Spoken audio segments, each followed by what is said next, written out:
What's up mga tol? I'm here, Gear Motovlog here at ngayon nandito tayo sa Bristol, San Pablo at meron na naman tayong motor na i-review no, na ipapakita sa atin ni Sir at napakaganda nitong motor na to. At napansin ko, isa to sa pinakapanibago sa pangapaningin ko at ngayon lang ako nakakita mga tol na 125cc na naka-ABS disc brake. O di ba bago sa pandinig yung mga tol. At tara silipin natin kung ano bang motor to na bago ng Bristol. Talaga nakakaangha mga tol at nung una kong tiningnan siya at ito pa ang pinakamaganda, keyless na rin siya at ang kanyang pihitan tulad sa NMAX B2. At halina mga tol at silipin natin kung ano bang motor ang bago ng Bristol dito sa San Pablo na 125cc na kategorya at talaga mamamangha kayo sa looks nito. Let's go mga tol.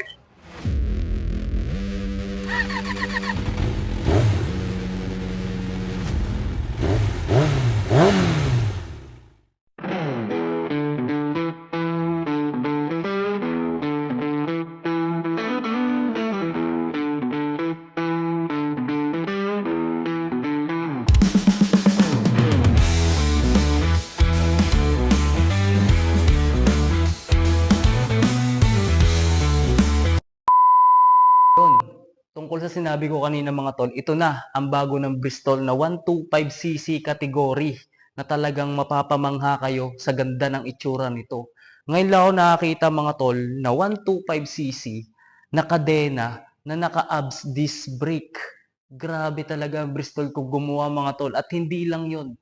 Talagang mamamangha kayo kung ano ang meron dito sa motor na to. At talagang kung ako lang ang pagsasabihan, parang limited edition talaga ang dating nito mga tol. Kasi kung mapapansin nyo, ibang-iba ang looks niya. Tapos T25 na kulay red. Tapos black na black ang datingan niya. At kung mapapansin nyo dito, napakalapad para siyang cobra na mangangagat at tutuklawin ka at aakitin ka niya na bilhin siya. At mga tol, ito pa. Ang pinakamaganda dito, ibang-iba talaga ang dating niya sa panibagong generation ng Bristol na 125 category CC ko akong tatanungin nyo kasi first time ko makita tong motor na to.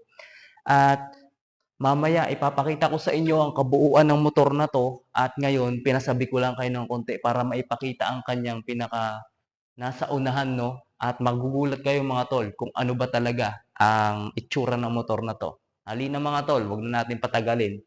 Itur na natin ang motor na to para sa inyo at ipapakita ko sa inyo kung ano ba ang mga nakapalagay dito sa motor na to.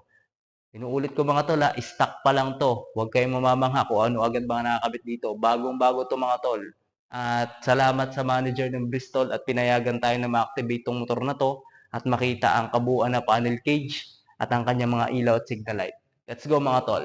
Yun, ito na nga mga tol at ito yung harapan ng motor na to at kung makikita nyo, napakaganda talaga ng logo niya sa unahan. T125 na kulay red na silver to, no? At tingnan mo naman yung flarings niya mga tol, black na black. At ang kanyang suspension, ibang-iba talaga sa sa mga ordinaryong motor at ito ang pinakamaganda hanggang dito yung kanyang pinaka-shield, no? At kung makikita nyo mga tol, yung kanyang unahan, tingnan nyo naman, naka-abs yan. Ayan no, abs. Grabe. Ngayon lang ako nakakita ng motor na 125 na naka-abs ang unahan. Tapos, siyempre, single pa yung kanyang pinaka-preno, no? At napakaganda, napakalinis ng pagkakagawa sa motor na to. At tulad sa sinabi ko kanina do sa intro mga tol, ayan yung kanyang harapan. Parang cobra na pag tumayo, yung lumalapad yung leeg. At kung makikita nyo, napakaganda ng kanyang pinaka-headlight at ng kanyang signal light mga tol. Di ba karaniwan sa mga ibang motor nasa ganito? Siya nandito sa taas, malapit sa kanyang manibela. At ito na mga tol, tingnan nyo naman ang kanyang panel cage. Napakaangas mga tol. At napakadami ng kanyang pindutan dito, may kill switch. At ibang-iba talaga. Tingnan nyo mga tol ang kanyang pagkakagawa dito. Napakapulido, napakalinis. Parang alloy, no? At talaga napakaganda ng kanyang busina, ilaw, left and right signal. Hindi ko alam kung anong tawag dito. Passing light yata to mga tol. At ito naman yung pinaka-hazard niya. Then kill switch. At para sa upuan naman, leather na kulay brown. At keyless na nga siya mga tol. Ito yung kanyang pinakasusi, no? At may tatak na syempre Bristol logo. Ayan, Bristol logo, no? At para naman dito kung mahilig kayo maglagay ng top box sa likod mga tol, ito. Grabe, napakalupit. Alloy na oh. Alloy na siya mga tol oh. Grabe, napakaganda. At para naman sa signal light niya, sa tail light, napakaangas mga tol. Eto, kitang-kita nyo.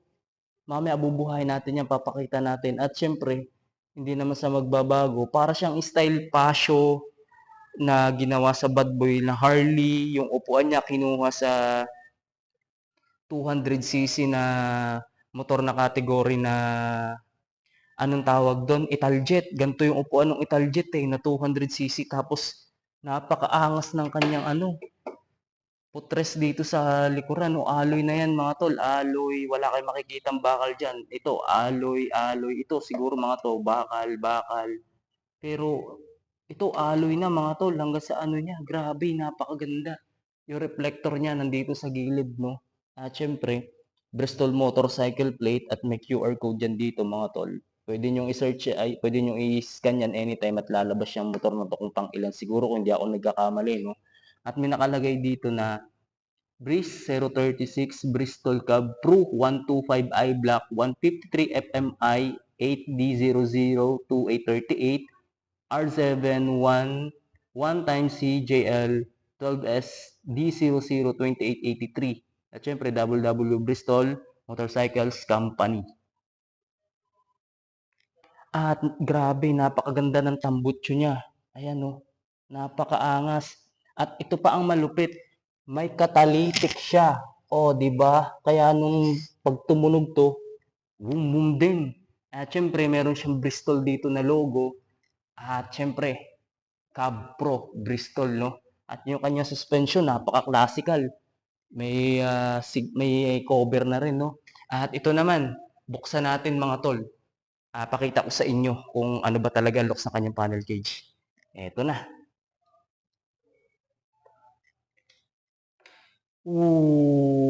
Grabe.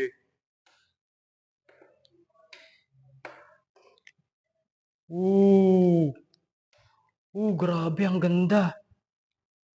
Grabe. Sulit mga tol. Ang ganda. Oh, ito yung kanyang taillight. Grabe. Grabe mga tol.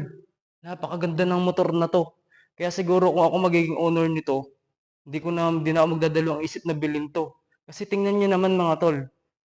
Grabe, ang ganda nitong motor na to. Yung kanyang headlight. Napakaangas. Ayan mga tol, ito yung kanyang hazard. Ayan yung sa una. Hazard sa unahan. At ito naman yung sa likod. Ayan. Ito yung sa likod. Tingnan natin kung gagana yung left and right niya. Left hazard, signal light. At ito yung sa unahan. Ito naman yung sa kaliwa niya, signal light mga tol, no? Gumagana. At huwag na natin patagalin, no? Napakaganda nung niya, pinipihit niya sa gilid, yung keyless na. Huwag natin patagalin, paandarin na natin yan. Siyempre, yung kanyang horn. At ayan, paandarin na natin.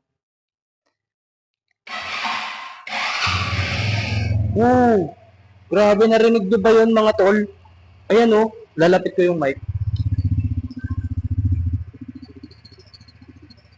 Grabe.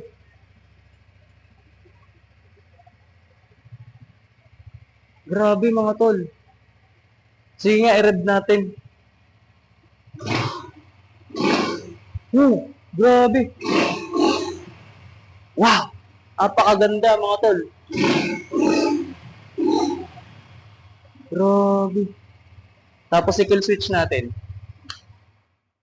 Oh, di ba? Namatay na siya. Grabe, napakaganda ng motor na to mga tol. Ngayon lang ako nakakita ng gantong motor na 125 na naka-abs tapos ang looks niya napakaganda kung makikita nyo. Grabe, napakaangas. Tingnan nyo naman yung panel cage. Italistic ng dating. Talagang iba talaga pagka Bristol lang gumawa mga tol.